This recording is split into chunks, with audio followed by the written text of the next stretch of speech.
सनातन धर्म में चार धाम यात्रा का विशेष महत्व है। इस साल की उत्तराखंड चार धाम यात्रा की शुरुआत अक्षय तृतीया के शुभ अवसर पर 22 अप्रैल से शुरू हो गई है। 22 अप्रैल को गंगोत्री और यमुनोत्री के दरबार खोल दिए गए हैं। वहीं केदारनाथ धाम के कपाट आज यानी 25 अप्रैल को सुबह 6:20 पर खुल चुके हैं। वहीं बद्रीनाथ धाम के कपाट 27 अप्रैल को सुबह 7 बजे खोल दिए जाएंगे। बता दें, आज केदारनाथ धाम के कपाट खुलने के बाद ही खराब मौसम के कारण मौसम विभाग ने 29 अप्रैल तक बर्फबारी और बारिश को लेकर अलर्ट जारी किया है। नए यात्रियों को यात्रा पर आने से रोका जा रहा है। वहीं जो लोग यात्रा कर रहे हैं उन्हें भद्रकाली और व्यासी में रोका जा रहा है। लोगों को फिलहाल यात्रा शुरू न हो जाने तक ऋषिकेश में रुकने के लिए कहा गया है। बता दें, केदारनाथ यात्रा में खराब मौसम की वजह से 30 अप्रैल तक केदारनाथ के लिए तीर्थयात्रियों के रजिस्ट्रेशन पर रोक लगा दी गई है।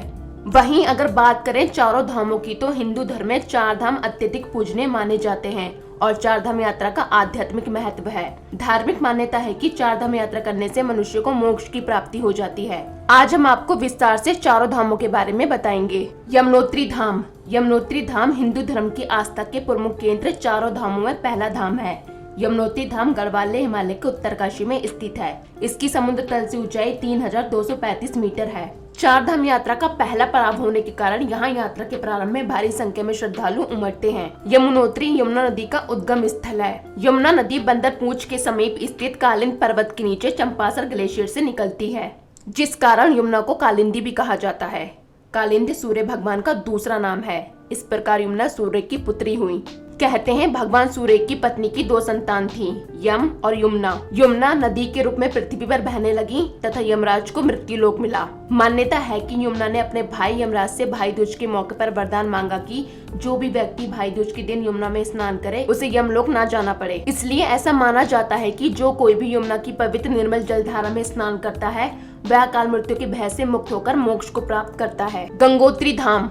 हिंदुओं के प्रचलित पौराणिक कथाओं के अनुसार श्री रामचंद्र के पूर्वज रघुकुल के राजा भागीरथी ने अपने पूर्वजों को उनके किए गए पापों से मुक्ति कराने के लिए एक पवित्र शिलाखंड पर ध्यान लगाकर भगवान शिव की कठोर तपस्या की थी।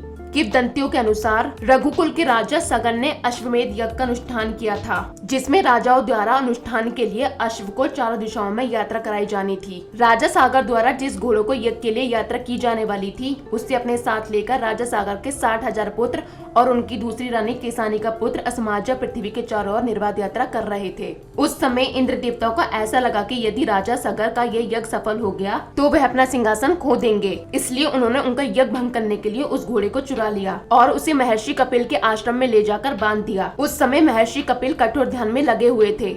जब उनके पुत्रों ने घोड़े को आश्रम में पाया तो उन्होंने तुरंत उनके आश्रम पर आक्रमण कर दिया, जिससे कि महर्षि कपिल की तपस्या भंग हो गई और उन्होंने आंखें खोलने के बाद राजा सागर के 60,000 पुत्रों को नष्ट होने का श्राप दे दिया। कहा जाता है कि राजा सागर के पोते महाराजा भगीरथ ने अपनी इन्हीं पूर्वजों को पाप से मुक्त करके मोक्ष दिलाने के लिए देवी गंगा को प्रसन्न करने के लिए कठोर तपस्या की थी। उनकी कठोर तपस्या के परिणाम स्वरूप भगवान शिव उनसे काफी प्रसन्न हुए और उन्होंने उनके पूर्वजों को पाप से मुक्त करने के लिए गंगा माता को पृथ्वी पर उतरने का आदेश दिया। गंगा माता की तीव्र और प्रचंड धाराओं को नियंत्रित करने के लिए भगवान शिव ने उन्हें अपनी जटा में उतारा।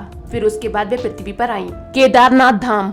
भगवान भोलेनाथ की इस धाम की कहानी बेहद अनोखी है। मान्यता है कि केदारनाथ धाम में भक्त और भगवान का सीधा मिलन होता है। पौराणिक कथाओं के अनुसार महाभारत में विजयी होने पर पांडव भ्रातृहत्या के पाप से मुक्ति पाने के लिए शिव जी का आशीर्वाद पाना चाहते थे, लेकिन भगवान उनसे रुष्ट थे।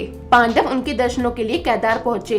इसके बाद शिव जी ने बैल का रूप धर लिया और अन्य पशुओं के बीच चले गए। तब भीम ने विशाल रूप धारण किया और 2 पहाड़ों पर अपने पैर फैला दिए। इस दौरान सभी पशु निकल गए, लेकिन बैल बने भगवान शिव पैर के नीचे से जाने को तैयार नहीं हुए। इसके बाद भीम बलपूर्वक बैल पर झपटे, लेकिन बैल भूमि में अंतर्ध्यान होने लगा। तब भीम ने बैल की त्रिकोणात्मक पीठ का भाग पकड़ लिया। भगवान शिव पांडवों की भक्ति और दृढ़ संकल्प देकर प्रसन्न हो गए और दर्शन देकर पांडवों को पाप मुक्त कर दिया। मान्यता है कि तब से भगवान शिव बैल की पीठ की आकृति पिंड के रूप में श्री केदारनाथ में पूजे जाते हैं। बद्रीनाथ धाम। पौराणिक कथाओं के अनुसार श्री विष्णु की इस भूमि में यानी कि बद्रीनाथ में पहले भगवान भोलेनाथ का निवास स्थान था। शिव यहाँ पर अपने परिवार के साथ वास करते थे, लेकिन एक दिन भगवान विष्णु विष्णु जब ध्यान करने के लिए इस स्थान की खोज में थे तो उन्हें ये स्थान दिखाई दिया। यहाँ के वातावरण को देखकर वे मोहित हो गए, लेकिन वे जानते थे कि ये तो उनके आराध्य का निवास स्थान है। ऐसे में वह उस जगह कैसे निवास करते। तभी प्रभु के मन में लीला का विचार आया और उन्होंने एक बालक का रूप लेकर जोर जोर से रोना शुरू कर दिया। कुछ ही देर में माँ पार्वती की नजर उन पर पड़ी तो वे बालक को चुप कराने का प्रयास करने लगी, लेकिन वह तो चुप ही नहीं हो रहे थे। इसके बाद माता उसे लेकर जैसे ही भीतर प्रवेश करने लगी तब भोलेनाथ समझ गए कि ये तो श्री हरि हैं। तब उन्होंने माँ पार्वती से कहा कि बालक को छोड़ दो, वे अपने आप ही चला जाएगा।